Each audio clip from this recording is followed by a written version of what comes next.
નમસ્કાર ગુજરાત, તમે જોઈ રહ્યા છો આજના ફટાફટ અને તાજા સમાચાર। તો આગળ સમાચારની વાત કરીએ તો અંબાલાલ પટેલે ઠંડીને લઈને આગાહી કરી છે, જેમાં રાજ્યમાં લઘુત્તમ તાપમાન 10 ડિગ્રી સુધી જવાની શક્યતા વ્યક્ત કરી। વાત કરીએ તો અમદાવાદ, ગાંધીનગરમાં પણ 13 ડિગ્રી સુધી તાપમાનનો પારો ગગડી જશે, જ્યારે ઉત્તર ગુજરાતના કેટલાક વિસ્તારોમાં 6 ડિગ્રી સુધી પારો ગગડીને નીચે જવાની પણ શક્યતા વ્યક્ત કરી છે। અને આગામી 19 થી 22 ફેબ્રુઆરી વચ્ચે વધુ એક મજબૂત પશ્ચિમી વિક્ષેપ પણ આવી શકે તેવી પણ તેમણે આગાહી કરી છે। તો અત્યારે દેશભરના કરોડો ખેડૂતો પ્રધાનમંત્રી કિસાન સન્માન નિધિ યોજનાના 16મા હપ્તાની આતુરતાથી રાહ જોઈ રહ્યા છે। અને અત્યારે મીડિયા રિપોર્ટ અનુસાર એવી માહિતી આવી રહી છે કે ફેબ્રુઆરી મહિનામાં અથવા આગામી માર્ચ મહિનામાં પ્રધાનમંત્રી કિસાન સન્માન નિધિ યોજનાનો 16મો હપ્તો જાહેર થઈ શકે છે। જોકે અત્યારે સરકારે હજુ સુધી હપ્તાના નાણાં ટ્રાન્સફર કરવા અંગે કોઈ સત્તાવાર રીતે જાહેરાત કરી નથી।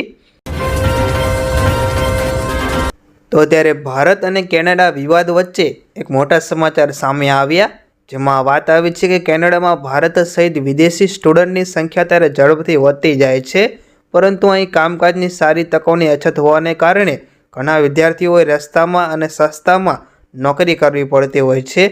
જ્યારે અત્યારે વિગતો મુજબ કેનેડાના કેટલાક ઉદ્યોગો રીતે શોષણખોર બની ગયા છે અને ભારત તથા બીજા દેશના સ્ટુડન્ટનો ઉપયોગ સસ્તા મજૂર તરીકે કરે છે।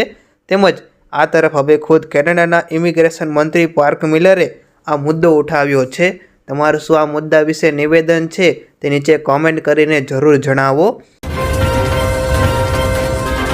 તો અત્યારે પશુપાલકો માટે મોટા સમાચાર સામે આવ્યા, જેમાં અત્યારે પશુપાલનને વ્યવસાય તરીકે સ્વીકારી પશુપાલન કરવા માગતા લોકોને આર્થિક સહાય પૂરી પાડવા માટે રાજ્ય સરકાર દ્વારા 12 દુધાળા પશુના ડેરી ફાર્મ સ્થાપની સહાય યોજના અમલમાં મુકાઈ છે, જેમાં આણંદ જિલ્લામાં વર્ષ 2022-23 દરમિયાન સ્વરાજ ગોરીના હેતુસર આ યોજના હેઠળ કુલ 28 મંજૂરીઓ કરાઈ હતી અને લાભાર્થીઓને આશરે રૂપિયા 21.70 લાખથી પણ વધુની સહાય પણ ચૂકવવામાં આવી છે।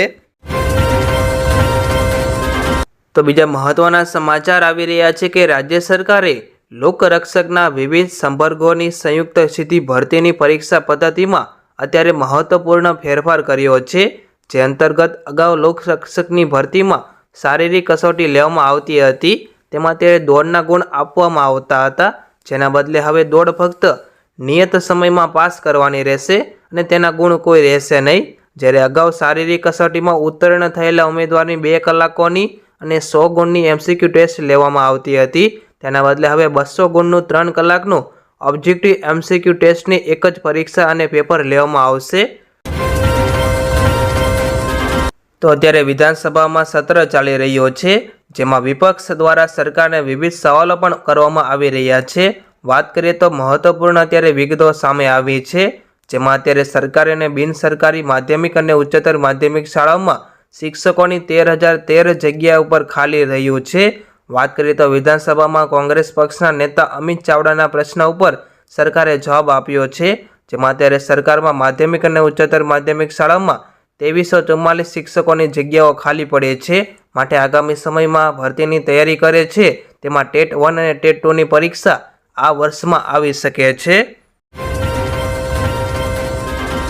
તો અમેરિકામાં રહેનાર ભારતીયો માટે સારા સમાચાર આવ્યા, જેમાં હવે અમેરિકામાં રહેતા ભારતીયો એમના બાળકો અને જીવનસાથી કે પાર્ટનર પણ યુએસમાં કામ કરી શકશે, અને આ માટે બાઇડન સરકારે એક મોટું પગલું ભર્યું, જેમાં અત્યારે યુએસ સેનેટમાં રિપબ્લિકન અને ડેમોક્રેટ્સ વચ્ચે લાંબી વાટાઘાટો બાદ નેશનલ સિક્યુરિટી એગ્રીમેન્ટ નામનો અત્યારે પ્રસ્તાવ પણ રજૂ કરવામાં આવ્યો છે। તો બીજા સમાચારની વાત કરીએ તો કેન્દ્ર સરકારે વધુ તપાસ કરી, જેમાં અત્યારે ખાતા તેમજ જમીનમાં અપડેટ ખેડૂતો પાસેથી માગ્યા, જેના લીધે હવે ખોટા ખેડૂતોનો પર્દાફાશ થયો છે। વાત કરીએ તો એવા 327 ખેડૂતો એવા મળ્યા કે જેમના અત્યારે ટેક્સ પેયર છે, તેમને મળતી અત્યારે રકમ પર રોક લગાવી દેવામાં આવી છે। અને હાલની વાત કરીએ તો ગત વર્ષ ઓગસ્ટથી નવેમ્બર મહિના સુધી કેન્દ્ર સરકારે આ 15મો હપ્તો જાહેર કર્યો છે, જેમાં અત્યારે 29,900 ખેડૂતોને જ રકમ આપવામાં આવી છે, બાકીના લોકોને અત્યારે અપ્રુવલ નથી મળી શક્યું। તો વડાપ્રધાન નરેન્દ્ર મોદી 22 ફેબ્રુઆરીએ ગુજરાતના પ્રવાસે આવી રહ્યા છે, જેઓ તેઓ છે રાષ્ટ્રપતિ દ્રૌપદી મુર્મુ મોરબીના ટંકારામાં મહર્ષિ દયાનંદ સરસ્વતીના 200મા જન્મ જયંતિ નિમિત્તે યોજાનારા સ્મરણોત્સવમાં ઉપસ્થિત રહેશે. તેમજ વડાપ્રધાન નરેન્દ્ર મોદી 22 ફેબ્રુઆરીએ મહેસાણાના વિસનગર પાસે આવેલા તરણભના વાળીનાથ ધામમાં મહાશિવલિંગ છે જેઓ તે સુવર્ણ શિખર મંદિરની છે તેઓ પ્રાણ પ્રતિષ્ઠા પણ કરશે. તો સ્પર્ધાત્મક ભરતીની તૈયારી કરતા ઉમેદવારો માટે મોટા સમાચાર આવ્યા, જેમાં અત્યારે ઓફિસ આસિસ્ટન્ટની 12 જગ્યા તથા અન્ય કચેરીઓની જુનિયર ક્લાર્કની 340 જગ્યા એમ મળીને કુલ 352 જગ્યાનો અત્યારે ફરી એકવાર વધારો કરવામાં આવ્યો છે. જ્યારે અત્યારે ગૌણ સેવા પસંદગી મંડળની ભરતીમાં આ જગ્યા અત્યારે કુલ થઈને 5554 થઈ ગઈ છે, જે ભરતીની તૈયારી કરતા ઉમેદવારો માટે સારા સમાચાર કહેવાય. તો આગામી દિવસોમાં ધોરણ 10 અને 12ના વિદ્યાર્થીઓની બોર્ડની પરીક્ષાઓ 11 માર્ચથી 26 માર્ચ સુધી યોજાવાની છે. ત્યારે અત્યારે બોર્ડની પરીક્ષા પહેલાં અને પરીક્ષા દરમિયાન વિદ્યાર્થીઓ દ્વારા અનુભવાતા ટેન્શન અને માનસિક તણાવને લગતા પ્રશ્નોના નિવારણને અત્યારે માર્ગદર્શિકા મળી રહે તે હેતુ માટે અત્યારે હેલ્પલાઇન નંબર શરૂ કરવામાં આવ્યો છે, જેમાં અત્યારે જિલ્લા શિક્ષણ અધિકારી કામિનીબેન ત્રિવેદીએ આ વિદ્યાર્થીઓને મૂંઝવતા પ્રશ્નો માટે ટેલિફોનિક હેલ્પલાઇન નંબર જાહેર કર્યો છે. તો ગઈકાલે લોકસભામાં પેપર લીક બિલ રજૂ કરવામાં આવ્યું હતું, જેમાં વાત કરીએ તો કેન્દ્રીય મંત્રી ડૉક્ટર જીતેન્દ્રસિંહે આ બિલ રજૂ કર્યું હતું, જેમાં વિધેયકમાં પેપર લીક કરવા માટે કડક સજા અને દંડની જોગવાઈ કરવામાં આવી. જો પેપર લીકના કેસમાં દોષિત ઠરાશે તો તે વ્યક્તિને 10 વર્ષની જેલ અને 1 કરોડ રૂપિયાનો દંડ થશે. તેમજ અન્ય ઉમેદવારની જગ્યાએ પરીક્ષામાં બેસવા ઉપર આકરી સજા થશે. વાત કરીએ તો પેપર લીક અને કોપીના કચા કેસમાં કેટલી સજા અને દંડની જોગવાઈ તે અત્યારે બિલમાં રજૂ કરવામાં આવી હતી, જે તમે અત્યારે વેબસાઇટના જઈને જોઈ શકો છો. તો અત્યારે અમદાવાદ શહેર હવે રોગચાળાની ઝપેટમાં આવ્યું છે, જેમાં અત્યારે શહેરમાં પાણીજન્ય અને મચ્છરજન્ય રોગો બેકાબૂ બન્યા. જો હાલની વાત કરવામાં આવે તો ઝાડા ઉલટીના 288 કેસ, જ્યારે જેન્ડિસના 97 કેસ સામે આવ્યા, તો બીજી તરફ ટાઇફોઇડના 186 અને કોલેરાના 7 કેસ નોંધાયા છે. તેમજ અત્યારે ઠંડી પડતી હોવા છતાં મચ્છરોનો ઉપદ્રવ પણ યથાવત રહ્યો છે. જ્યારે અત્યારે ડેન્ગ્યુના 36, સાદા મેલેરિયાના 9, ઝેલી મેલેરિયાના 5 કેસો નોંધાયા છે. હજુ પણ આ કેસો વધવાની અત્યારે શક્યતાઓ દેખાઈ રહી છે. તો અત્યારે આપણે ડુંગળીના ભાવ વિશે વાત કરીએ તો રાજકોટના જૂના માર્કેટ યાર્ડમાં ડુંગળીના નીચા ભાવ 120 રૂપિયા પ્રતિમાં એટલે કે 6.5 રૂપિયા પ્રતિ કિલો મળ્યા હતા. હવે વિચારો કે આજના સમયમાં 6 રૂપિયાની તો મળતી બાળકની ચોકલેટ પણ નથી મળતી, ત્યારે આટલા નીચા ભાવે ખેડૂતો પોતાની ડુંગળીના પાક વેચવા માટે અત્યારે મજબૂત બની રહ્યા છે.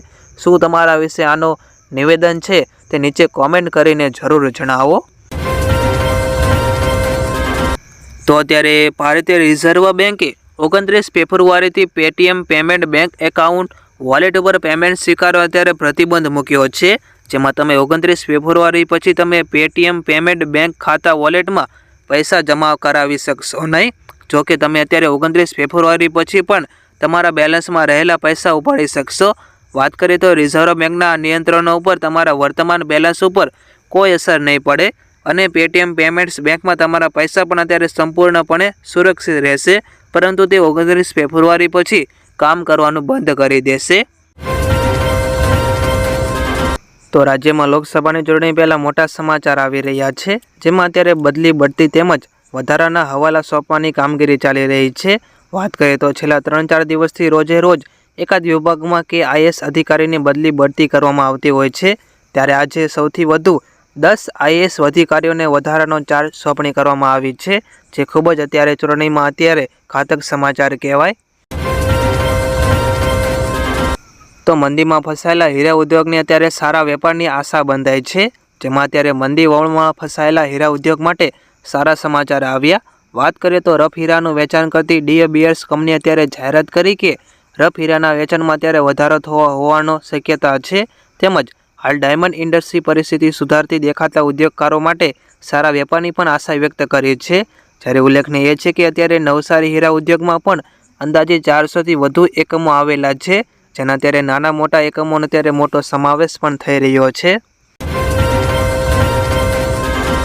તો અત્યારે પાન મસાલા, તમાકુ અને ગુટખાનું ઉત્પાદન કરતી કંપનીઓને અત્યારે 1 એપ્રિલથી ભારે દંડ થઈ શકે છે, જેમાં અત્યારે જીએસટી કાઉન્સિલ દ્વારા એક નવી એડવાઇઝરીની જાહેર કરવામાં આવી છે, જેમાં તે અંગેની માહિતી આપવામાં આવી છે કે જીએસટી દ્વારા જારી કરાયેલ એડવાઇઝરી મુજબ તમાકુ ઉત્પાદનોનું ઉત્પાદન કરતી કંપનીઓને 1 એપ્રિલથી જીએસટી અધિકારીઓ પાસે તેમના પેકિંગ મશીનોની અત્યારે નોંધણી કરાવવી પડશે।